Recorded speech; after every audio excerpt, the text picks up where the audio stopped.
Саламатсыздар ма, құрметті студенттер? Бүгінгі біздің талдайтын тақырып сүйек қосылыстары туралы ілім. Жалпы бізде сүйек қосылыстары туралы ілімді синдесмология деп атайды. Яғни синдесмология бұл анатомия ғылымының сүйектердің қозғалмайтын және жартылай қозғалмалы түрде қосылу тәсілдерін зерттейтін бөлімі. Бұл ілім сүйектердің бір-бірімен дәнекер-тін, шеміршек немесе сүйек-тін арқылы байланысу түрлерін қарастырады. Ал сүйек қосылыстар дегеніміз адам қаңқасындағы сүйектердің бір-бірімен байланысу тәсілдері. Олар қаңқаның тұтастығын сақтап қана қоймай, ағзаның қимыл қозғалысын қамтамасыз етеді және денеге беріктік пен тұрақтылық береді. Сүйек қосылыстары жалпы бізде синартрозды және диартрозды деп екіге бөлінеді. Синартрозды байланыс бұл сүйектердің қозғалмайтын немесе өте аз қозғалатын түрде қосылуы. Олар сүйектерді дәнекер-тін, шеміршек немесе сүйек-тін арқылы тығыз байланыстырады және қаңқаның беріктігін қамтамасыз етеді. Ал диартрозды байланыс бұл қаңқаның қозғалғыштығын қамтамасыз ететін ең күрделі қосылыс түрі болып табылады. Мұнда сүйектердің арасында буын қуысы болады. Ол қозғалысқа мүмкіндік береді. Жалпы осы екі түрлі байланыстың шығу тегін зерттесек, қимылсыз байланыс ерте пайда болған. Сол себептен ол төменгі сатыдағы омыртқаларда көбірек кездеседі. Қимылсыз байланыстарды сүйек-аралық тін қасиетіне қарай үш түрге бөлеміз. Екі сүйек аралығын шеміршек тіні байланыстырып жатса, бұл синхондрозды байланыс деп атайды. Сүйек-аралық шеміршектер гиалин және талшықты деп бөлінеді. Гиалин шеміршегі арқылы байланыс өте серпінді, иірмелі, қимылды келеді.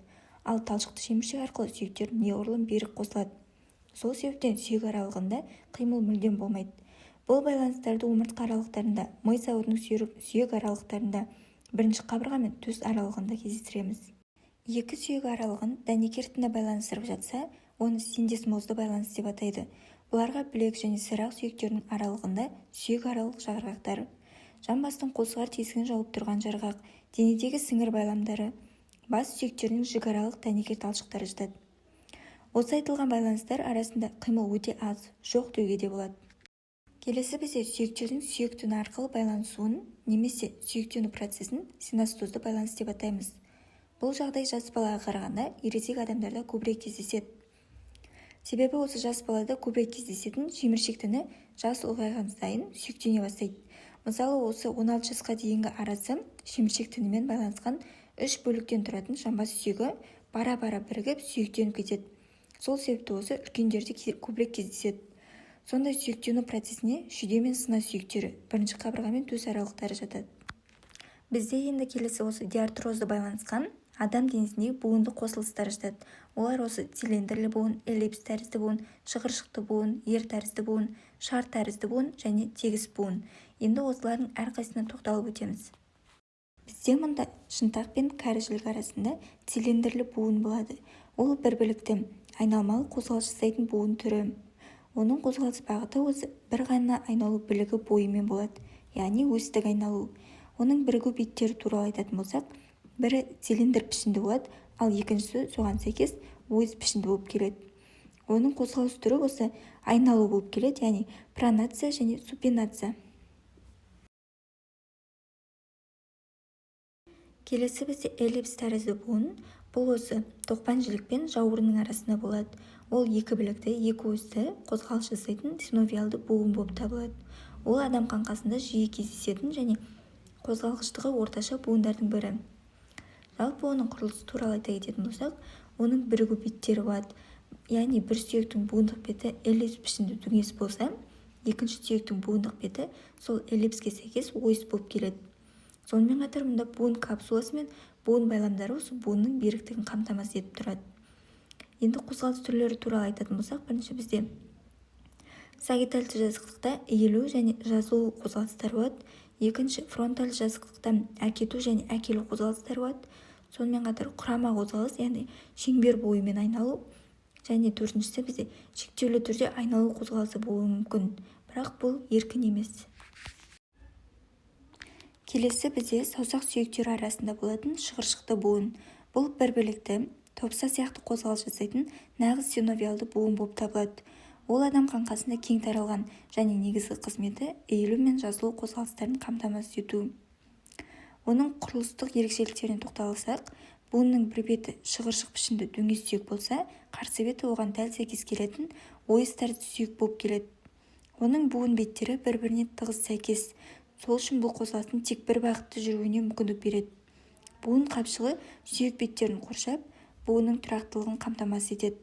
Және сонымен қатар қозғалысты шектеу және бағыттау үшін байламдар жүйесі маңызды рөл атқарады.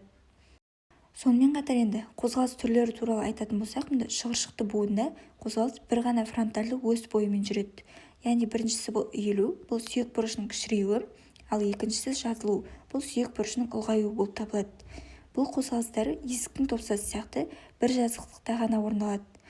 Айналу және жан-жаққа қозғалыстар болмайды, өйткені буын беттері мен байламдар мұндай қозғалысқа жол бермейді. Келесі бізде бұл білезік алақан сүйектері арасында болатын ер тәрізді буын. Ол құрылымы ерекше, қозғалысы кең, екі білікті буын болып табылады.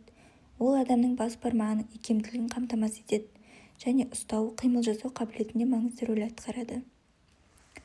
Құрылыстық ерекшеліктері туралы айтатын болсақ, екі буын беті де бір бағытта дөңес, оған перпендикуляр бағытта ойыс болып келеді. Бір сүйектің дөңес бөлігі екінші сүйектің ойысына сәйкес келеді және керісінше. Ал буын беттері бір-біріне ер мен шабандоз сияқты қондырылады. Буын қапшығы тығыз, қозғалыс кезінде тұрақтылықты қамтамасыз етеді.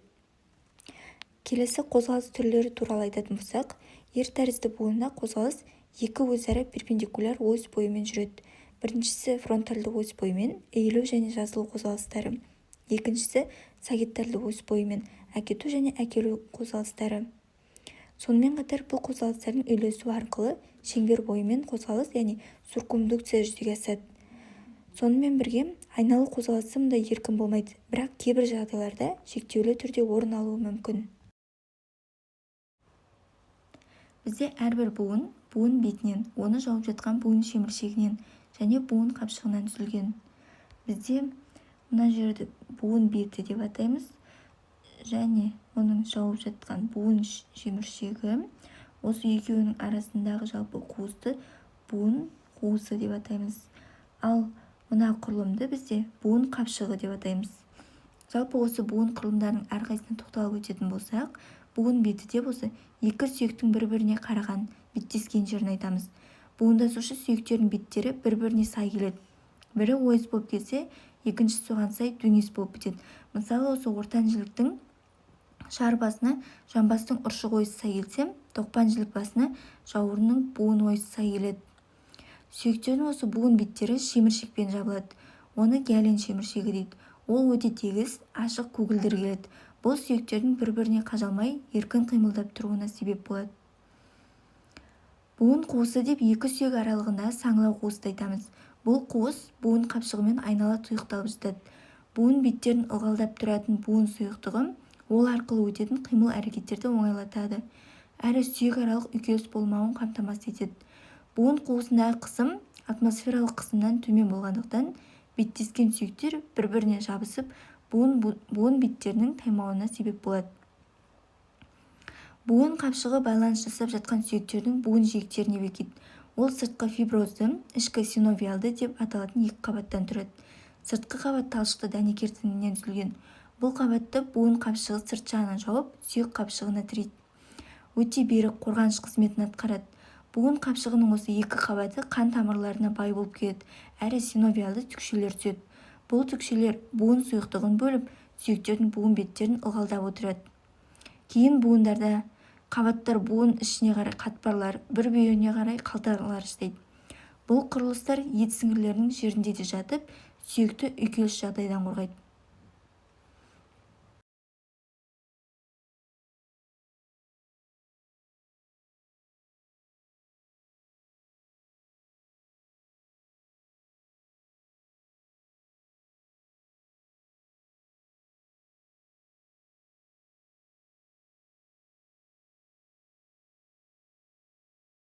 Жалпы бізде буынның негізгі құрылымдарымен қатар қосымша құрылымдар да болады. Оларға буын байламдары, буын ернеулері, буын аралық шеміршектер және сесам сүйектері жатады. Осы буын байламдары бізде тығыз талшықты дәнекер тінінен түзілген. Олардың бірі буын қапшығының сыртынан, ал кейбіреулері осы ішінен өтіп сүйектер арасын жалғап байланыстырып жатады. Бұлар буын қозғалысын тежеп, осы тайып кетуден сақтап тұрады. Келесі буын ернеулері бізде бұлар фиброзды шеміршектерден түзілген. Буын ойыстарының шетін сақиналап қоршап, оның бетін үлкейтіп тұрады. Бұл буынның бекемдігін арттырып, қимылын азайтады. Осыдан сақиналанып жатқан шеміршектерді жауырынның, жамбастың, буын ойыстарының жиектерінен көруге болады. Келесі буынаралық шеміршектер. Олардың пішіні тегершік не айшық тәрізді болып келеді. Байланысатын сүйек аралығын жатып, осы буынның қуысында орналасады. Бұл шеміршектер буын қуысын екіге бөліп, шет жақ жиектерімен буын қапшығын бекейді. Бұлар байланысатын сүйектердің буын беттерінің бір-біріне толық беттесуіне, үйлесуіне жағдай жасайды. Сонымен қатар олардың тағы бір үлкен маңызы, олар осы сүйектердің бір-біріне соғылу күшін кемітеді. Осы буын қапшығының маңында сесам сүйектері орналасады. Бұларға осы тізе буынында, тізе тобығы, барлық бақай жақтардың жанында майда сүйектер жатады. Бізде жалпы буындарды мына шар, эллипс, гер, шығыршық, цилиндр, жазық пішінде деп бөлдік қой. Енді осы пішіндерге байланысты әр буынның тек өзіне тән біліктік айналу қимылдары болады.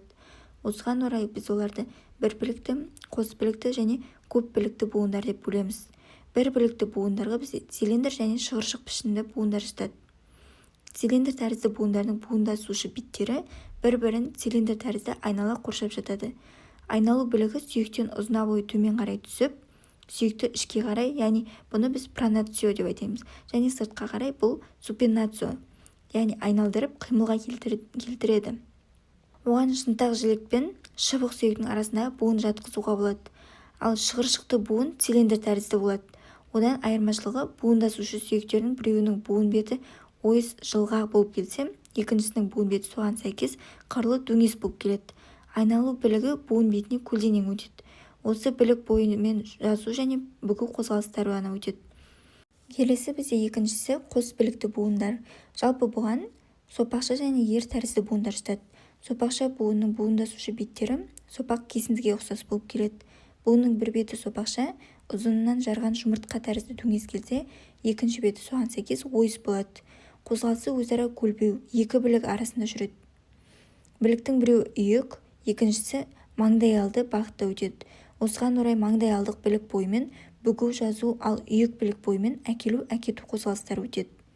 Оған шыбық сүйек пен білезік сүйектерді шүйде мен ауыз омыртқа, яғни атлант арасындағы буындарды атауға болады.